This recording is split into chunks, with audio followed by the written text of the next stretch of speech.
तो movie start होती है जहां हम तीन भाइयों को देखते हैं, जिसमें पहले वाले का नाम ब्रजमोहन, दूसरे का जग्गू और तीसरे वाले का मन्नू होता है।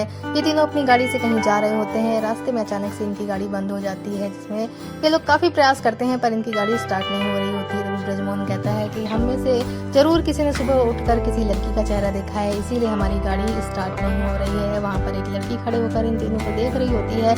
ब्रजमोहन की नजर उस पर पड़ती है तो वो अपने भाइयों से कहता है, वो देखो वो लड़की बहुत देर से हमें देख रही है, इसीलिए हमारी गाड़ी स्टार्ट नहीं हो रही है। अब तीनों ही वहीं खड़े खड़े ऊट पटांग हरकतें करने लगते हैं, जिससे वो लड़की उन्हें पागल समझती है और वहाँ से भाग जाती है। इसके बाद तीनों ही अपनी गाड़ी में धक्का लगाते हैं और उनकी गाड़ी स्टार्ट हो जाती है, जिस पर बैठकर तीनों अपने गैराज की तरफ निकल लेते हैं।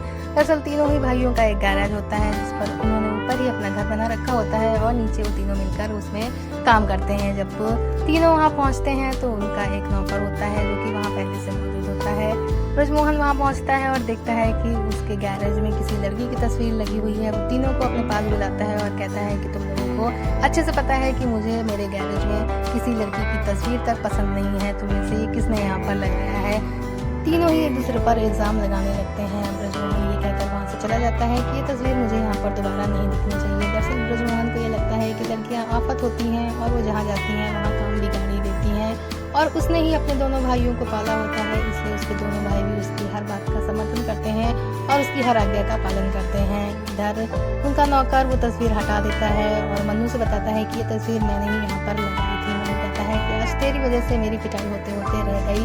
अब मन्नू का नौकर उससे 2 दिन की छुट्टी लेकर चला जाता है क्योंकि उसे कुछ काम होता है। तभी वहाँ पर जग्गू आता है और वो मन्नू को डांटने लगता है कि आखिर तूने नौकर को छुट्टी कैसे दे दी, अब रात में गैरेज में कौन सोएगा। और इस बात पर दोनों की बहस होने लगती है। जग्गू अपनी जेब से एक सिक्का निकालता है, उसे उछालता है और कहता है, अगर चित्ताया तो मैं जीता और पटाया तो तू हारा। यहाँ पर जग्गू चालाकी कर जाता है और मन्नू को ही रात में गैरेज में सोना पड़ता है। अब रात काफी हो चुकी होती है, तभी अचानक से दरवाजे पर कोई खटखटाता है। मन्नू उठकर देखता है तो सामने एक लड़की खड़ी होती है। वो मन्नू से मदद मांग रही होती है और कहती है कि उसकी गाड़ी खराब हो गई है, वो उसे ठीक करवाना चाहती है। मन्नू ये कहकर दरवाजा बंद कर देता है कि इस वक्त आपकी कोई मदद नहीं हो सकती।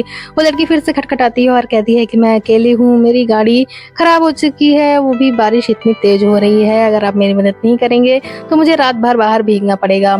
मन्नू उसकी मदद करने को तैयार हो जाता है क्योंकि गाड़ी बंद हो चुकी होती है, इसलिए वो लड़की से ही धक्का लगवाकर गाड़ी गैरेज के अंदर लेकर आता है। लड़की पूरी तरह से भीग चुकी होती है, इसलिए उसे जुकाम हो जाता है और वो बार बार छींक रही होती है। मन्नू उससे पास रखी बोतल को लाने को कहता है तो वो कहती है कि मैं तुम्हारी नौकर नहीं हूँ जो बोतल उठा कर लेकर आऊँ। मन्नू भी गाड़ी बंद कर देता है और कहता है कि मैं भी आपका नौकर नहीं हूँ जो आपकी गाड़ी इतनी रात में ठीक कर दूँ। मजबूरी में वो लड़की बोतल उठा कर लाती है, उसमें गर्म चाय होती है। मन्नू उसे चाय ऑफर करता है पर वो पीने से मना कर देती है और कुछ ही देर बाद मन्नू उसकी गाड़ी ठीक हुई देखकर लड़की काफी खुश हो जाती है क्योंकि रात काफी हो चुकी होती है, इसलिए उसे जल्दी घर पहुंचना होता है। बातों ही बातों में ना ही तो मन्नू से पैसे मांगता है और ना ही वो मन्नू को पैसे देती है। ये बात मन्नू को बाद में याद आती है, पर वो बगल में देखता है तो उसका पर्स वहीं रह गया होता है। सुबह जब मन्नू के दोनों भाई आते हैं तो देखते हैं कि मन्नू अभी तक सो रहा है। वो उससे इतनी देर तक सोने का कारण पूछते हैं तो मन्नू रात की सारी बात बता देता है। वो कहता है कि वो लड़की पैसे नहीं देकर गई पर उसका पर्स यहीं पर रह गया है। उसके भाई कहते हैं कि कितना पैसा हुआ था, वो बताता है 5 रुपए 12 आने। ब्रजमोहन कहता है इस पर्स को खोलो, इसमें हमारे जितने पैसे होते हैं उसे निकाल दो, बाकी उस लड़की का पर्स उसे वापस कर देना। ब्रजमोहन के कहने पर जग्गू पर्स खोलता है तो उसमें कुछ भी नहीं होता सिवाय एक पास के। ये पास एक डांस शो का होता है। अब यहाँ पर मन्नू को ही उस पर्स को वापस करने के लिए दोनों भाई भेज देते हैं। जब मन्नू वहाँ पहुँचता है और अपना पास दिखाता है तो उसमें किसी रेनू का नाम लिखा होता है। अब पहले तो पास चेक करने वाला मन्नू से पास ले लेता है, पर जब वो उस पे किसी रेनू का नाम देखता है तो मन्नू से पूछता है कि ये रेनू कौन है। मन्नू कहता है कि ये रेनू मुझे इनसे ही पैसे लेने हैं, वो भी 5 रुपए 12 आने। वो आदमी कहता है कि तुम पागल हो गया, यहाँ से चुपचाप चले जाओ, तुम्हें कोई रेनू एनू नहीं मिलने वाली, जब उनसे मिलना है तो शो खत्म होने के बाद ही मिलना। अब मन्नू वहाँ से चला आता है और देखता है कि वही लड़की पोस्टर पर होती है और उसका नाम भी लिखा होता है। मन्नू से देखता है और वो वहाँ से आगे बढ़ जाता है। वो देखता है कि वही गाड़ी वहाँ पर खड़ी होती है जो कि रात में उसने ठीक करी थी। वो समझ जाता है कि ये रेनू की ही गाड़ी है और वो जाकर चुपचाप उस गाड़ी में पीछे की सीट पर लेट जाता है और यहीं पर उसकी आंख लग जाती है और वो सो जाता है। जब रेनू का शो खत्म होता है वो अपनी सहेली के साथ बाहर आती है तो बातों ही बातों में वो अपने सारे कपड़े पीछे की सीट पर डाल देती है, ये देखे बिना कि मन्नू वहाँ पर सो रहा है। और अपनी गाड़ी लेकर निकल जाती है। अब सोते हुए मन्नू एक गाना इमेजिन करता है जिसमें वो अपने पैसे यानी कि 5 रुपए 12 आने मांग रहा होता है रेनू से। गाना खत्म होने के बाद जब मन्नू की नींद खुलती है तो वो देखता है कि यहाँ पर काफ़ी अंधेरा है। वो समझ जाता है कि वो किसी गैरेज में आ गया है। वो किसी तरह से अंधेरे में रास्ता खोजते हुए एक जगह पहुँचता है जहाँ पर फ्रिज रखी होती है। वो फ्रिज खोलता है तो देखता है कि उसमें केले रखे होते हैं। वो केला निकाल कर खाने लगता है क्योंकि उसे काफ़ी तेज भूख लगी होती है। तब तक कि घर में कोई चोर घुस गया है और वो लोग उसकी तलाश शुरू कर देते हैं। अब मन्नू भागते हुए रेनू के कमरे में पहुंच जाता है जहां पर रेनू सो रही होती है। इधर घर के सभी लोग इकट्ठा हो जाते हैं और रेनू भी मन्नू को देखकर चौंक जाती है कि अचानक से इस वक्त यहाँ कैसे आ गया। मन्नू से बताता है कि वो यहाँ पर अपने 5 रुपए 12 आने लेने आया है जिसे कि उसके भाई ने भेजा था। वो सो पर भी गया था पर वहाँ पर रेनू से उसकी बात नहीं हो पाई और वो किस तरह से गाड़ी में सो गया था। अब यहाँ पर रेनू के पिता उस चोर को यानी कि मन्नू को ढूंढते हुए रेनू के कमरे में आते हैं तो रेनू मन्नू को छुपा देती है। अब रेनू के पिता उससे पूछते हैं कि बेटी घर में चोर घुस आया है, कहीं वो तेरे कमरे की तरफ तो नहीं आया। रेनू कहती है नहीं पिताजी, मैं तो आराम से सो रही थी, मेरे कमरे की तरफ तो कोई भी नहीं आया, मैंने किसी को नहीं देखा, हो सकता है चोर ऊपर सीढ़ियों से छत की तरफ चला गया हो। रेनू के पिता वहाँ से चले जाते हैं। रेनू मन्नू को एक थप्पड़ मारकर उठाती है और कहती है कि इतनी रात में यहाँ आने की क्या ही जरूरत थी और वो मन्नू को वहाँ से जाने के लिए कहती है। मन्नू किसी तरह से वहाँ से बचकर भागता है। जब वो रास्ते में होता है तो उसे पुलिस की गाड़ी की आवाज़ आती है। उसे लगता है कि पुलिस वाले उसे ही पकड़ने के लिए आ रहे हैं, इसलिए वो फुटपाथ पर सो रहे लोगों के बीच में जाकर खुद भी लेट जाता है। तो देखता है कि कुछ लोग गाड़ी से आते हैं और एक मरे हुए आदमी की लाश को निकाल कर वहीं रख देते हैं और वहाँ से चले जाते हैं। और कुछ देर बाद पुलिस वाले आते हैं और उस लाश को उठाकर अपने साथ ले जाते हैं। मन्नू वहीं पर बैठा ये सब कुछ देख रहा होता है। वो थोड़ी देर के लिए सदमे में चला जाता है। दूसरे दिन सुबह वो अपने भाइयों को सारी बातें बता रहा होता है कि कल रात वो किस तरह से फंस गया था। उसने किस तरह से देखा कि लोग आए, लाश को सड़क पर रखा और फिर चले गए और कुछ देर बाद पुलिस आकर उसी लाश को उठाकर ले गई और किस तरह से उसने मजबूरी में 2 घंटे फुटपाथ पर सो रहे लोगों के साथ बिताए। उसके दोनों भाई कहते हैं कि सब बात की मोटी बात यह है कि तू हमारे पैसे फिर भी नहीं लेके आ पाया। मन्नू का बड़ा भाई कहता है कि मैं तुझे इसीलिए हमेशा कहता हूँ कि लड़कियों की गाड़ियों को मत ठीक किया कर, वो बिल्कुल भी भरोसे के लायक नहीं होती हैं। इस बात पर मन्नू गुस्सा होता है और कहता है कि वो ऐसी लड़की नहीं है। उसने कहा है कि वो आज सुबह 10 साढ़े 10 बजे तक पैसे लाकर दे देगी। उसका भाई कहता है तुझे टाइम भी अच्छे से नहीं पता, 10 या साढ़े 10 बजे तक। मन्नू और उसके भाई आपस में बात कर ही रहे होते हैं कि तभी वहाँ पर एक लड़की अपनी गाड़ी ठीक करवाने के लिए आती है। पर मन्नू के भाई को लगता है कि ये वही लड़की है जिसकी गाड़ी मन्नू ने बनाई थी और उसने अभी तक पैसे नहीं दिए हैं। वो तुरंत ही लड़की के पास जाता है और उससे 5 रुपए 12 आने मांगने लगता है। वो लड़की कहती है कि मैंने आपके कौन से पैसे लिए हैं, मैं तो यहाँ पर गाड़ी बनवाने आई हूँ। पर मन्नू का भाई अपनी बात पर अड़ा रहता है। तभी फोन की घंटी बजती है और वो आकर फोन उठाता है। इधर से रेनू बोलती है और कहती है कि हमारी गाड़ी खराब हो गई है, क्या आप वापस से मन्नू को भेज सकते हैं। तब मन्नू के भाई को पता चलता है कि ये वो लड़की नहीं है जिसकी गाड़ी मन्नू ने बनाई थी। वो वापस उसके पास जाता है और उसे माफी मांगता है, कहता है माफ कीजिए, मैंने आपको गलत समझा, आप अपनी गाड़ी बनवा सकती हैं। और वो रेनू के घर मन्नू की जगह जग्गू को भेज देता है। पहले तो वो मना करता है कि वो किसी लड़की की गाड़ी बनाने के लिए नहीं जाएगा, पर फिर अपने बड़े भाई के कहने पर उसे जाना पड़ता है। और इधर वो मन्नू से कहता है कि इस लड़की की गाड़ी तुम फ्री में बना देना क्योंकि हमारी वजह से इसे काफी तकलीफ हुई है। इधर जग्गू पहुंचता है रेनू के घर। वहाँ वो 2 लड़कियों को देखकर काफी घबरा जाता है। रेनू अपनी सहेली के साथ वहीं खड़ी होती है। वहाँ मन्नू की जगह किसी और को देखकर थोड़ा उदास तो होती है, पर फिर कुछ देर बाद वो वहाँ से चली जाती है। पर रेनू की सहेली वहीं पर खड़ी होती है। अब जग्गू गाड़ी बना रहा होता है तो वो हर बात में जग्गू को टोक रही होती है, जिससे जग्गू और परेशान हो जाता है। रेनू वापस से फोन करती है गैराज में और बताती है कि जिस आदमी को आपने भेजा है काफी देर से वो गाड़ी बना रहा है पर अभी तक गाड़ी ठीक ही नहीं कर पाया है। अब जग्गू का बड़ा भाई वहाँ पर मन्नू को भेजता है। रेनू के घर पहुंचते ही मन्नू गाड़ी के पास पहुंचता है जहां वो अपने भाई को देखने लगता है। रेनू की सहेली वहीं खड़ी होती है। वो उससे जग्गू के बारे में पूछता है। वो बताती है कि आपके भाई जो गैरेज से आए थे वो तो अभी तक गाड़ी ठीक नहीं कर पाए और इसी गाड़ी के नीचे लेटे हुए हैं। मन्नू नीचे लेटता है और अपने भाई को बुलाता है। वो बाहर आता है तो घबराया हुआ होता है और मन्नू से पूछता है कि तू गाड़ी लेकर आया है या नहीं। मन्नू बताता है हाँ। वो सीधे गाड़ी में बैठता है और अपने घर की तरफ निकल जाता है। इधर रेनू बाहर आती है, उसके साथ उसके पिता और पुलिस वाले भी होते हैं, जिसे देखकर मन्नू घबरा जाता है। वो रेनू से पूछता है कि ये पुलिस वाले यहाँ क्या कर रहे हैं। रेनू बताती है कि कल रात हमारे घर में चोर घुस आया था, ये उसे ही ढूंढने के लिए आए हुए हैं को डर होता है कि कहीं पुलिस वाले उसे ही चोर समझकर ना पकड़ लें। इधर रेनू के पिता पुलिस वालों से बात कर रहे होते हैं कि अजीब ही चोर था, सिर्फ 3 केले और 2 सेब लेकर यहाँ से चला गया।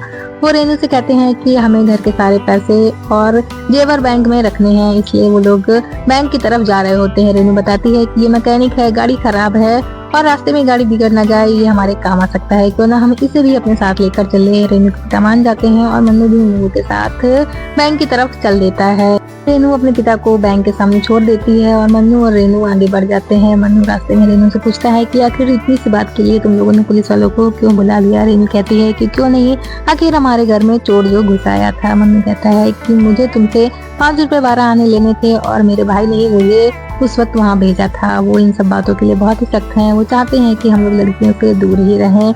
रेनू हंसने लगती है और कहती है कि तुम अपने भाई के कहने पर इतनी रात में मेरे घर में चले आए थे चोरों की तरह।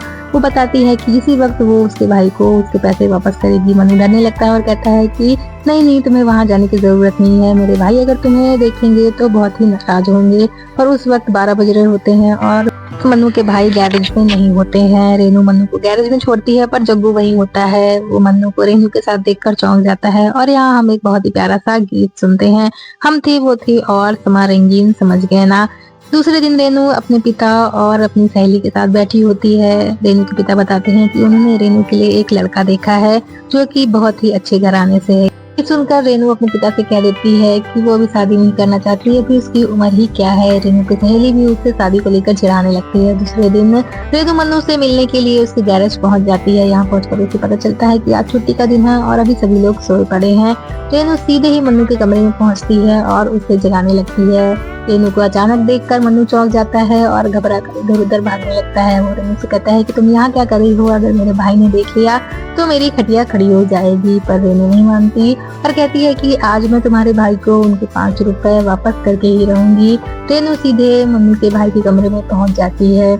रेनू की आवाज से मन्नू की भाई की नींद खुलती है तो वो रेनू को अपने सामने देखकर चौंक जाता है। वो उससे पूछता है कि तुम कौन हो और यहाँ क्या कर रही हो। रेनू बताती है कि मुझे ही आपके 5 रुपए 12 आने वापस करने थे, इसलिए मैं यहाँ आई हूँ। वो कहता है कि आप पैसे ऑफिस में भी दे सकती थी, आपको यहाँ आने की क्या जरूरत थी। अब सीधे ही घबरा कर वो अपने दोनों भाइयों के पास पहुँचता है और बताता है कि उसके कमरे में एक लड़की है जो पता नहीं कहाँ से आ गई। मन्नू और जग्गू दोनों बहाने बनाने लगते हैं कि वो किसी लड़की के बारे में नहीं जानते हैं। तभी रेनू पीछे से आती है और मन्नू के भाई से कहती है कि उसे कुछ काम है, क्या वो मन्नू को अपने साथ लेकर जा सकती है। पहले तो मन्नू के भाई मना करते हैं पर फिर रेनू के हाथ में एक तस्वीर होती है और वो जग्गू और मन्नू के सामने रख देती है। वो कहती है कि ये तस्वीर तुम दोनों के बड़े भाई के कमरे से मुझे मिली है। ये सुनकर मन्नू का बड़ा भाई भी चौंक जाता है और कहता है कि ये तस्वीर मेरे कमरे में कैसे आ गई, मैं इस बात का पता लगाता हूँ, तब तक आप मन्नू को अपने साथ लेकर जा सकती हैं। इधर मन्नू और रेनू निकल जाते हैं बाहर घूमने के लिए।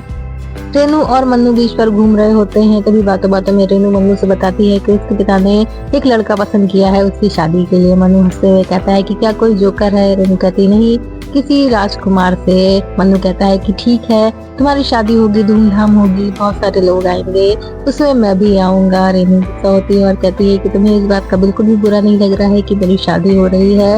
मन्नू अपने दिल की बात रेनू से नहीं कह पाता। वो ये कहता है कि मुझे क्यों ही बुरा लगेगा। इस बात पर रेनू गुस्सा होती है और वहाँ से चली जाती है। मन्नू से बुलाता रहता है पर वो मन्नू की एक बात नहीं सुनती। दूसरे दिन हम देखते हैं रेनू को, जिसके घर में राजा साहब बैठे होते हैं। वो रेनू के पिता से उनकी शादी की बात कर रहे होते हैं। वो रेनू के लिए एक हार भी लाते हैं जो उसे तोहफे में देते हैं। मन्नू अपने भाइयों के साथ खाने की टेबल पर बैठा होता है पर उसका ध्यान खाने पर बिल्कुल भी नहीं होता। उसकी प्लेट में खाना वैसे ही पड़ा होता है। मन्नू का भाई दिखता है और उसे बोलता है कि आज तुम्हारा ध्यान कहाँ है, मैंने तुमसे मना किया था कि लड़कियों के पीछे नहीं भागना, पर तुमने मेरी बात नहीं सुनी, अब उसका फल तुम भुगत रहे हो। मन्नू कहता है कि आप हम लोग को तो हमेशा मना करते रहते हो, पर आपके खुद के कमरे में किसी लड़की की तस्वीर क्या कर रही है। तब मन्नू का भाई बताता है कि मेरे ऊपर तुम लोगों की जिम्मेदारी थी, वरना मैं आज यहाँ पर नहीं होता, शायद आत्महत्या कर चुका होता। मैंने भी एक लड़की से प्यार किया था पर उसने मुझे छोड़कर किसी अमीर इंसान से शादी कर ली, क्योंकि उस वक्त मेरे पास कुछ भी नहीं था और तुम लोगों की जिम्मेदारी भी थी। बस तुम लोगों को खुश देखना चाहता हूँ। इतना कहकर मन्नू का भाई वहाँ से चला जाता है। दूसरी तरफ हम देखते हैं प्रकाश नाम के एक आदमी को, जो कि राजा साहब से मिलने आता है। वो काफी घबराया हुआ होता है। वो राजा साहब से मिलकर किसी हत्या के बारे में बात कर रहा होता है और हमें यही राजा साहब की असलियत के बारे में पता चलता है। दरअसल में वो कोई राजा नहीं होता, बल्कि एक चोर आदमी होता है जो कि हर बुरी तरह से पैसे कमाने की इच्छा रखता है और खुद को करोड़पति बनाना चाहता है। वो रेनू की तस्वीर प्रकाश को देता है और कहता है कि तुम मेरे भाई हो, मैंने तुम्हें राजकुमार बताया है और ये करोड़पति बाप की बेटी है, हमें इसे अपने जाल में फंसाना है, तुम्हें इस लड़की से शादी करनी होगी। इसके बाप को तो मैंने अपने जाल में फंसा ही लिया है, इसकी सारी दौलत कुछ दिन बाद हमारी हो जाएगी। तभी वहाँ पर हम एक औरत को देखते हैं जिसका नाम कामिनी होता है। वो राजा साहब के पास आती है और कहती है कि तुम बुरे आदमी हो, अब मैं सबको चिल्ला चिल्ला कर बताऊंगी कि किस तरह से तुमने मेरे पिता को जहर देकर मार दिया और मुझे यहाँ पर बंदी बना लिया और सब जगह झूठी खबर फैला दी कि हमारी शादी हो गई है। मेरे पिता मेरी मर्जी से मेरी शादी करवाने के लिए तैयार हो गए थे और तुमने किस तरह से हमारे घर को बर्बाद किया। राजा साहब प्रकाश से कहता है कि इसकी जुबान बहुत ज्यादा चलने लगी है, इसे ही इसके पिता के घर में जाकर कैद कर दो। दूसरे दिन हम प्रकाश को देखते हैं जो कि रेनू से मिलने के लिए पहुंच गया होता है। यहाँ पर वो रेनू के लिए कुछ तोहफे लेकर आता है और उसे अपने साथ बाहर चलने के लिए कहता है। कुछ देर बाद रेनू मान जाती है और दोनों बाहर लॉन्ग ड्राइव पर निकल जाते हैं। प्रकाश की गाड़ी की स्पीड देखकर रेनू से कहती है कि आपसे ज्यादा तेज तो गाड़ी मैं ही चला लेती हूँ। बातों बातों में प्रकाश रेनू से कहता है कि अगर आपको मेरी गाड़ी की स्पीड देखनी है तो कल मैदान में आइए, कल गाड़ियों की रेस होने वाली है जिसमें मैं भाग ले रहा हूँ।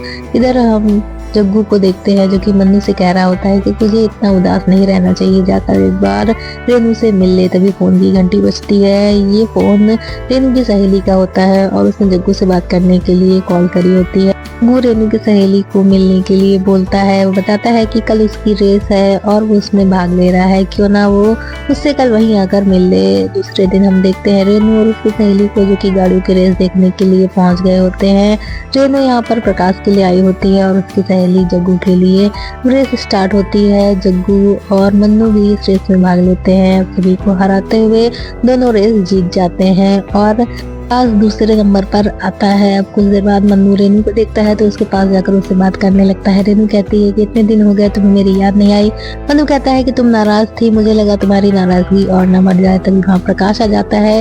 रेनू मन्नू से प्रकाश को मिलाती है, कहती है कि ये वही राजकुमार है जिनके बारे में मैंने तुम्हें बताया था।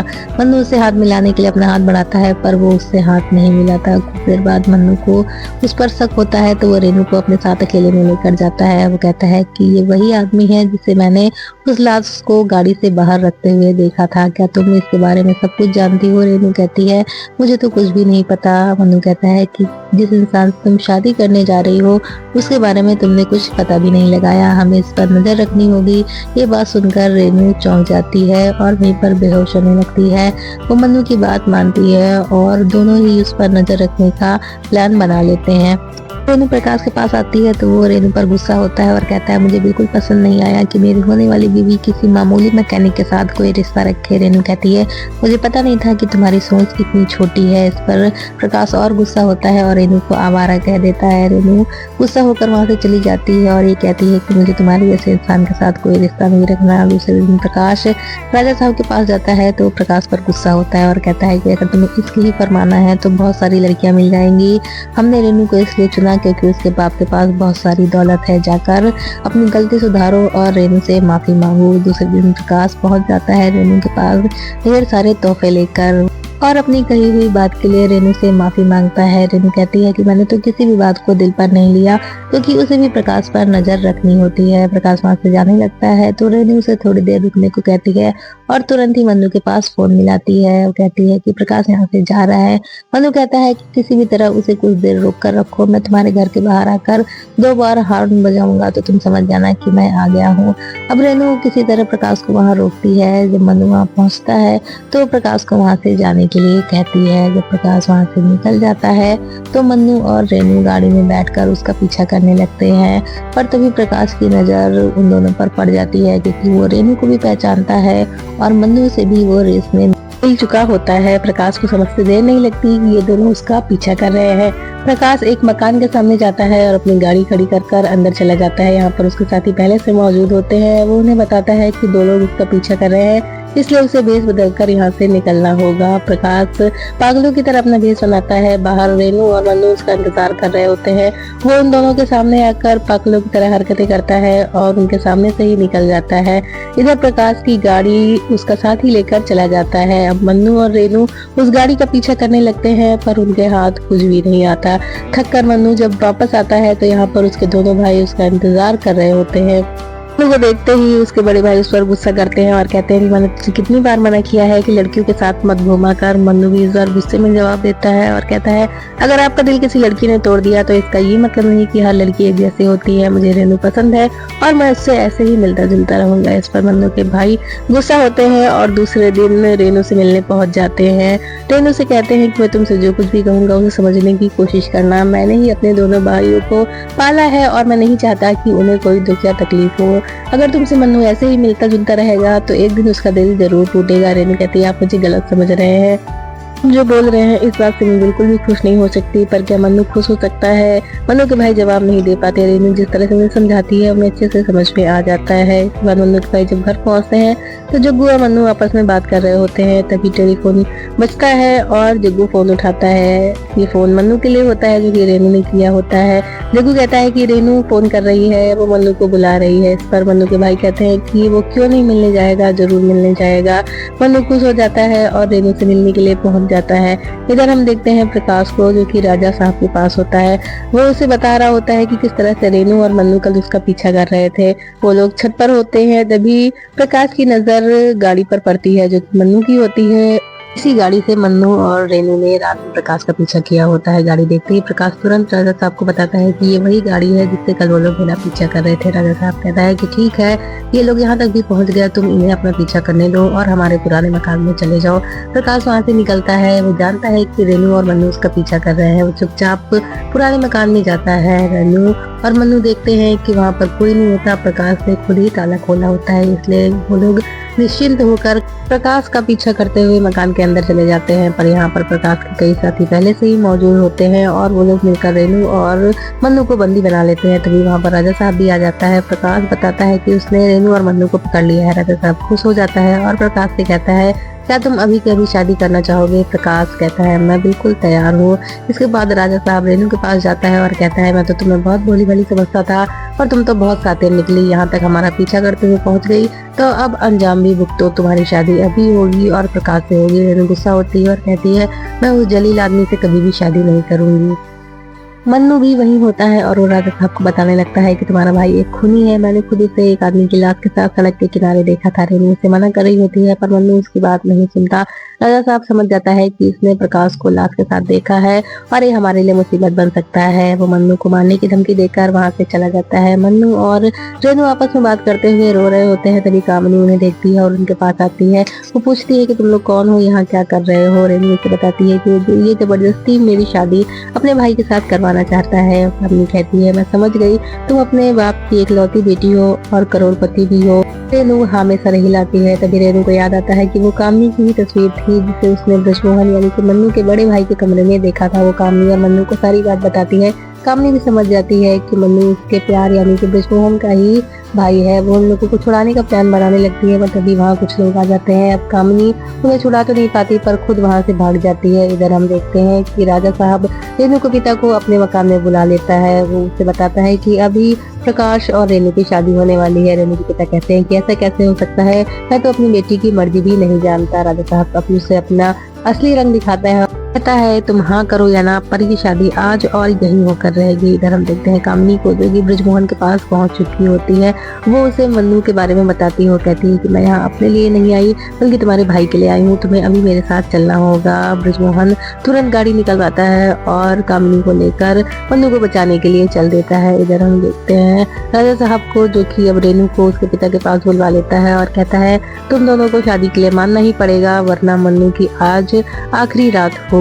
रेनू पहले तो नहीं मानती पर फिर मन्नू के लिए हाँ कर देती है। रास्ते में ब्रजमोहन, कामिनी और जग्गू आ रहे होते हैं तो रेनू की सहेली उन्हें देखती है। वो देखती है कि उसकी गाड़ी में एक औरत बैठी है जो कि रो रही है, इसलिए वो जग्गू की गाड़ी का पीछा करने लगती है। इधर मन्नू को राजा साहब अपने पास बुलाता है और रेनू से कहता है कि इसे देख लो, अब तुम्हारी शादी वैसे भी प्रकाश से होने वाली है, तुमने बहुत ही अच्छा निर्णय लिया है। प्रकाश से शादी के लिए हाँ कर तभी वहाँ ब्रजमोहन, जग्गू और कामिनी पहुंच जाते हैं। अब यहाँ पर हम कुछ देर लड़ाई देखते हैं जिसमें एक बार कामिनी को मारने के लिए राजा साहब चाकू उठाता है और बीच में ब्रजमोहन आकर उसे बचा लेता है। कुछ देर बाद रेनू की सहेली वहाँ पर पुलिस को लेकर पहुंच जाती है और पुलिस राजा साहब सहित उसके सभी साथियों को पकड़ लेती है। यहाँ जग्गू भी अपने दिल की बात अपने बड़े भाई को बता देता है कि वो भी एक लड़की से प्यार करता है। अब यहाँ पर ब्रजमोहन अपने दोनों भाइयों की शादी उसकी पसंद से करवा देता है और खुद भी कामिनी से शादी कर लेता है। यहाँ हम मूवी की हैप्पी एंडिंग देखते हैं। आप सभी को मूवी कैसी लगी जरूर बताइए और प्लीज हमारे साथ बने रहिए, हमें ऐसे ही सपोर्ट करते रहिए। आप सबके सपोर्ट की हमें बहुत ही जरूरत है और हम ऐसे ही नए वीडियोस लाते रहेंगे।